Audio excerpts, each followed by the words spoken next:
A Streetcar Named Desire is a renowned play written by Tennessee Williams. It tells the story of Blanche Dubois, a fragile and troubled woman who moves to New Orleans to live with her sister Stella and her brother-in-law Stanley Kowalski.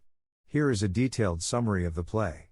Act 1. The play begins with Blanche arriving at Stella and Stanley's apartment in the French Quarter of New Orleans. She seems cultured and refined but is clearly distressed. Blanche reveals that she lost her family's plantation, her job as a schoolteacher, and her reputation due to a scandalous past involving a failed marriage and her husband's suicide.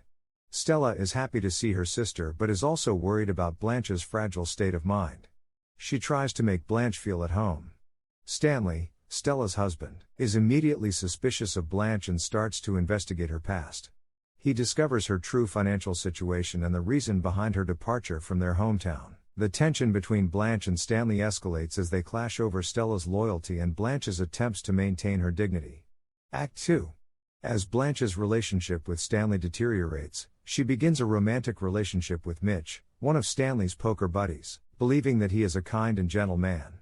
Stanley continues to dig into Blanche's past, revealing the sordid details to Mitch, who becomes disillusioned with Blanche.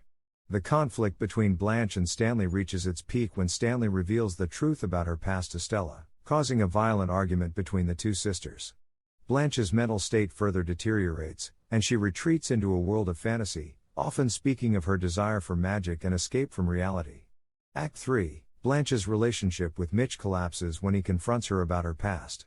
He accuses her of deceiving him. Stanley, who has been plotting against Blanche, exposes her past to Stella and the poker game attendees. This revelation leads to her complete emotional breakdown. In the climax of the play, Stanley rapes Blanche, symbolizing her final descent into despair and madness. The play ends with Blanche being taken away to a mental institution, and Stella, despite the trauma, chooses to stay with Stanley, suggesting a bleak and tragic resolution. A Streetcar Named Desire is a powerful exploration of themes like illusion versus reality, desire, mental instability, and the destructive nature of human relationships. Tennessee Williams' portrayal of Blanche's tragic journey and the clash between her fragile fantasies and Stanley's brutal realism makes this play a classic of American theater.